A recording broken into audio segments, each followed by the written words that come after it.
Sistem Bəxtiyarəm, xaricdə necədir? Xaricdə də əhali var da. Tələbə hüquqa girib oradan məzun olmaya bilsə, ondan sonraki gələn etaplar görsə ki, bu hüququ oxumaq elə bir şey deyil, o gedib hüququ tərcih eləməyəcək.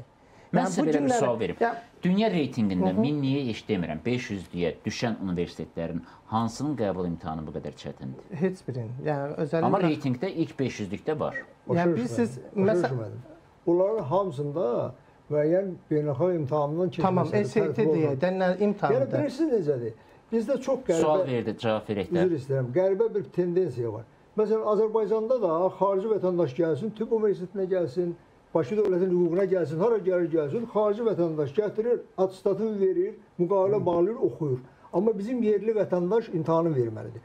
Türkiyədə xarici vətəndaş gəlir universitetlə müqavilə bağlayır, atestatla oxuyur. Amma türk vətəndaşı o YGS-ni Məncə də.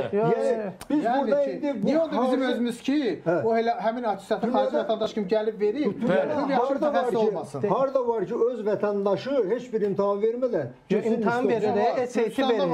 SAT imtahanı deyin də dünya təcrübəsində Polşa necədir, Almaniya necədir? AZT verir, Almaniya abitur verir. Yəni gəlin baxaq görə orta məktəbdə ixtisas aldılar. Siz Almaniyada repetitor yanına gedən tələbi görmüsünüzmü? Yox. Şimali Azərbaycanda aybi diploma proqramını qurtarır. Biz onu xarici İngilis dilli ixtisasların hamısını qəbul edirik.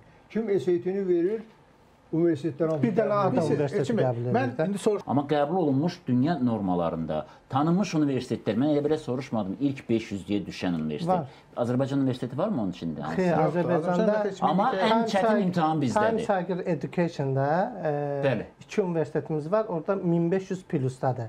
QS-də var, o da ki, mən o reyting sıralamasını qəbul edirəm. İlk minlikdə yoxuq, amma ən çətin suallara görə orada birinci deyil. meyarlar başqadır axı.